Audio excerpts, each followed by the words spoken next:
Salam alaikum, salam à tout le monde, salam à tous les Marocains du monde entier. J'espère que vous allez bien. Wazen au Real Madrid. On a Brahim, El Khadim et Wazen. Et à un moment donné, on avait kiffé, n'oubliez pas, on avait kiffé que peut-être Bounou allait être le gardien du Real Madrid. Et après, regardez, alhamdoulilah, on a trois joueurs, et notamment Wazen, pour ceux qui sont pessimistes. À mon avis, nous, on ne connaît pas. Le mec est ambitieux, le mec est talentueux. Et aujourd'hui, il y a Javi Alonso. Il y a une autre politique qui est dirigée aujourd'hui via le président, via l'entraîneur qui a été choisi aujourd'hui. Et je pense qu'Inch'Allah, khair, Inch'Allah, Wazen à toi de s'imposer. Là, il va en Castilla directement. Mais je pense qu'il pourra monter très très vite, Inch'Allah, faire de la concurrence. Bonne chance à toi, Wazen.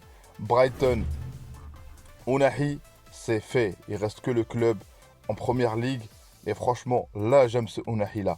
Ce Ounahi-là, il peut être que bénéfique pour le Monterrey. Espérons que cette fois-ci, c'est la bonne. Et il n'y a pas de secret. C'est le travail qui paye. Donc, prouve-nous que tu peux t'imposer en première ligue. Notamment, il y a des Marocains aujourd'hui qui réussissent. Bah, t'as Mazraoui, t'as El Khennous. Donc, ça, c'est des infos qui font plaisir. Concernant le match contre le Bénin, il est très important ce match-là. Au-delà qu'on entend qu'il y aura des changements, mais on va intégrer peut-être le top 10, peut-être aussi le top 9. S'il y a des défaites, j'ai vu, je crois, de la Croatie ou l'Italie, je ne sais plus. Donc, il est absolument urgent et apparemment, il y aura des changements.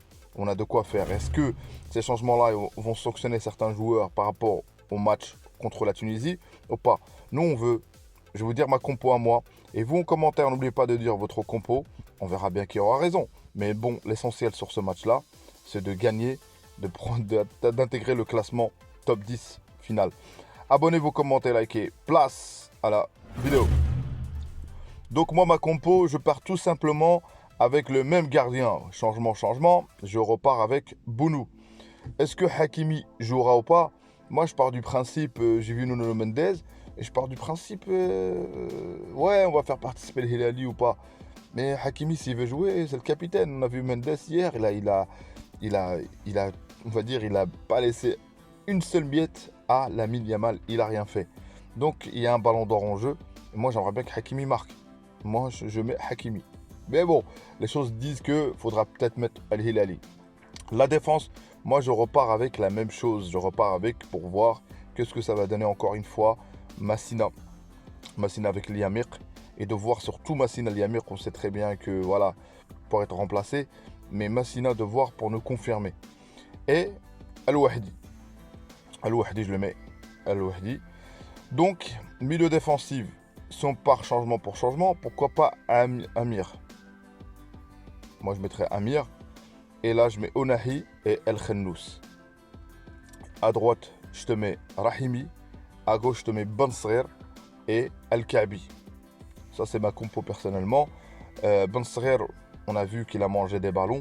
On a vu que... Mais il a été important sur des moments clés. Il est à l'origine du corner. Et de voir aussi, je pense que le coach il a dû voir, il a dû lui en parler. Le voir encore une fois. Après, il y en a, ils me disent, il y en a, j'ai vu un petit peu certains Sahraoui ou pas. Sahraoui, ils ont vraiment manque de compétition. Il joue pas. Est-ce que c'est le bon match? Peut-être le faire rentrer. Moi, j'aimerais bien que ce match-là, au-delà que j'ai mis Hakimi à droite, de faire des changements très tôt, Inch'Allah. C'est un score conséquent, de faire intégrer, de faire concerner tout le monde. Donc vous, dites-moi votre compo. Dans ce match-là, qu'est-ce qu'on veut voir? On veut voir surtout ce qu'on n'a pas vu déjà, notamment en première mi-temps. Et aussi nous donner raison sur le fait que c'est Al-Kaabi qui doit être titulaire. Et de jouer au sol. Et pourquoi pas de proposer un jeu comme ce qu'a fait le Portugal hier avec Mendes. Le Mendes, ça veut dire, voilà, tu le libères, un petit peu des tâches défensives à Hakimi et qu'il apporte beaucoup. Et si tu le libères, tu le laisses beaucoup plus offensif, il risque peut-être de marquer. Moi, pourquoi aujourd'hui, j'allais dire, on pense au collectif, mais un petit peu égoïste, c'est de donner de la force un peu et quand je dis notre propagande, c'est une réalité, hein, au-delà de la propagande, de Hakimi, de le mettre en place.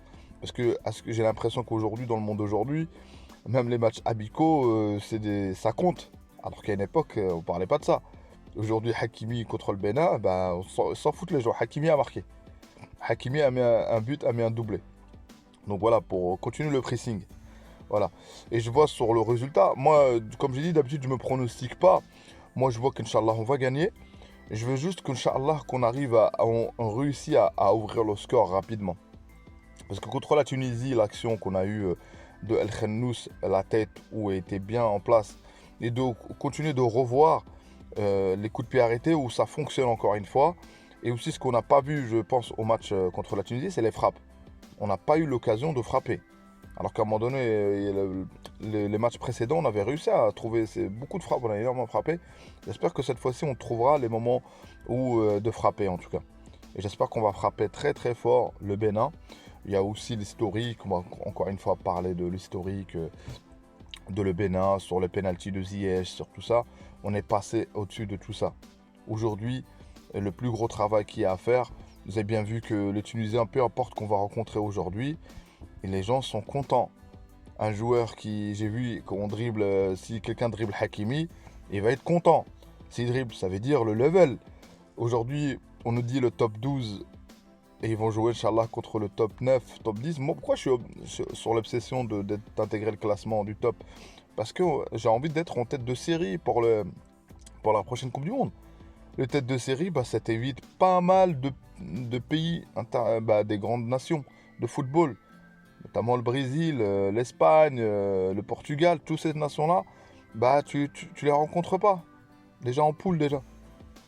Et en parlant hier de match hier, pour les gens Maroc-Portugal, déjà même avant 2022, on avait fait un match nul contre l'Espagne. Vous savez très bien, la VAR, concernant le match Portugal, vous avez gagné 1-0 contre nous. Mais ces deux-là, on les a rencontrés en Coupe du Monde en 2022. Ces deux-là, le coach Walid les a sortis. Vous pouvez me dire la chance sur les pénaltys, l'Espagne. Dites-moi aussi c'est de la chance contre le Portugal. Et à un moment donné, il faut savoir. Cet entraîneur, est-ce qu'il est limité tactiquement ou pas? Moi, je suis pour la critique. Mais je suis pas pour la nuisance du Monterrey. Et ce que je vois sur certains youtubeurs en général, que ce soit du Maroc ou pas en général, c'est que eux, ils ont la recette. Ils parlent comme si ils ont la recette, ils ont la tactique, ils savent quoi faire. Ils savent, eux, s'ils auraient été à la place de Regragui, voilà ce qu'ils auraient fait et ça aurait marché et on aurait gagné. Le football, ça se passe pas comme ça. La théorie et la pratique, ça se passe pas comme ça. Et je prends un exemple qui n'a rien à voir avec le football. Quand tu as ton code et tu n'as jamais conduit, une fois que tu l'as, tu n'arrives pas à conduire. Combien même tu connais les plaques, combien même tu sais faire passer les vitesses. Il te faut à un moment donné la réalité, à respecter les panneaux et tout. Donc ça veut dire, moi à ma place sur YouTube, je vais dire ça et ça, mais le coach a une réalité, il y a une réalité mentale, il y a une réalité de collectif, il y a une réalité dans le groupe. Donc c'est-à-dire il y a pas mal de choses. Ça veut dire même, oui, on est tous unanimes sur certains joueurs, notamment Nesri, mais un coach va procéder, je pense, doucement. C'est-à-dire il ne va pas mettre d'un coup sur énervement. Et d'ailleurs, quand on est énervé en général, on ne réfléchit pas. Mais je suis comme vous, quand je joue le Monterrey, je saute, je regarde, je m'énerve aussi. Mais l'issue finale aujourd'hui, on est à 11 victoires.